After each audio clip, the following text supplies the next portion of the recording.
¿Qué tal, muchachos? Bienvenidos a la clase de Historia de México 2 para el grupo 401 de Multiversidad Latinoamericana aquí en San Luis Río Colorado, Sonora. Soy su profesor Mauricio Mesa y el día de hoy vamos a hablar acerca del cardenismo. El cardenismo se da en el gobierno, lógicamente, del presidente Lázaro Cárdenas en México.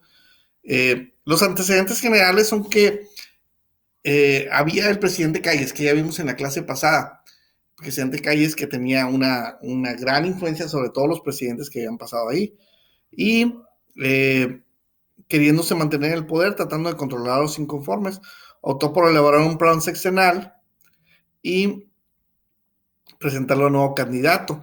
En la convención del PNR, del Partido Nacional Revolucionario, dio su apoyo a Lázaro Cárdenas por recomendación del jefe máximo, ¿no? Cárdenas fue electo candidato para presidente del PNR, por el PNR para periodo de 34-40, periodo en el que se inicia los gobiernos sexenales. Había un problema educativo, la educación socialista implementada por el gobierno de Cárdenas estuvo orientada científicamente, ya que se manejó con los principios pedagógicos más modernos. De singular trascendencia fue la fundación del Instituto Politécnico Nacional, esto en 1937, impulso dado a la educación técnica, ¿no? La reforma agraria, la Comisión Nacional de Agraria se transformó en el Departamento Agrario Autónomo. Cárdenas llevó a cabo la reforma agraria y se caracterizó por tratar de repartir suficientes tierras entre la mayoría de los campesinos, logrando formar importantes centros de cooperativas entre los ejidatarios. En 1975 se estableció el Banco Nacional de Crédito Ejidal. Su papel fue proporcionar crédito a los ejidos, aunque el encargado de repartirlos no estaba muy de acuerdo. Ahorita lo vamos a ver. Se crea la Confederación Nacional Campesina. La CNC es creada por Cárdenas. Según el mismo programa de la CNC, el fin último debía ser la socialización de la tierra. O sea, andaba con todo con el socialismo el señor Cárdenas. En el Estado de la Economía, entre las reformas en que el terreno laboral hizo presidente Cárdenas, esta fue la de haber efectuado un cambio a la Ley Federal del Trabajo que obligaba a los empresarios a pagar a los obreros el séptimo día, o sea, el domingo. Cárdenas puso en marcha las reformas que en ese momento se requerían y que las condiciones permitieron. Se promovió la unificación de la clase obrera en una sola organización, que era la Confederación de Trabajadores Mexicanos, la CTM. Todavía anda por ahí la CTM, aunque muy demeritada ya en su poder. Luego, el rompimiento con Calles. Calles, pues lógicamente, era el chido chido ahí. Entonces, cuando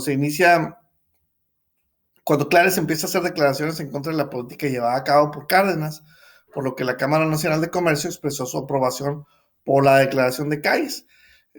Causó mucho revuelo y obligó a que el presidente contestara que la unidad ya no existía, haciendo alusión a los callistas. Cárdenas se resistía a subordinarse a los deseos de los callistas, ¿no?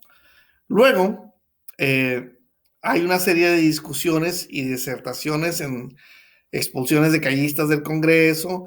Calles fue expulsado del país en abril de 1936 por considerársele enemigo del gobierno, hostigador y elemento que ponía en peligro la estabilidad de la paz, fíjese, el expresidente Calles.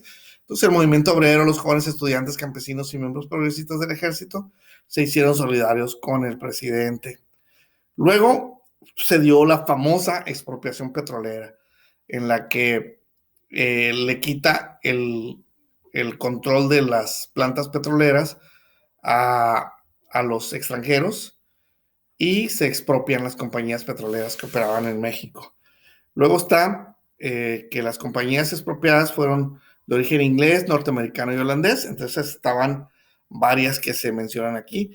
Ante los ataques de los expropietarios petroleros, el presidente Roosevelt, como el embajador Daniel de Estados Unidos, exigieron frenar la política agresiva que tenían, considerando que lo más importante para ellos era la unidad continental como medida de seguridad ante la guerra mundial.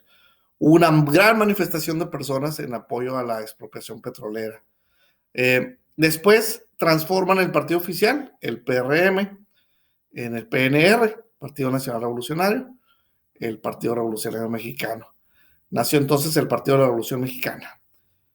Muy bien. Bueno, entonces vamos a dejarla hasta aquí y espero verlos próximamente, muchachos.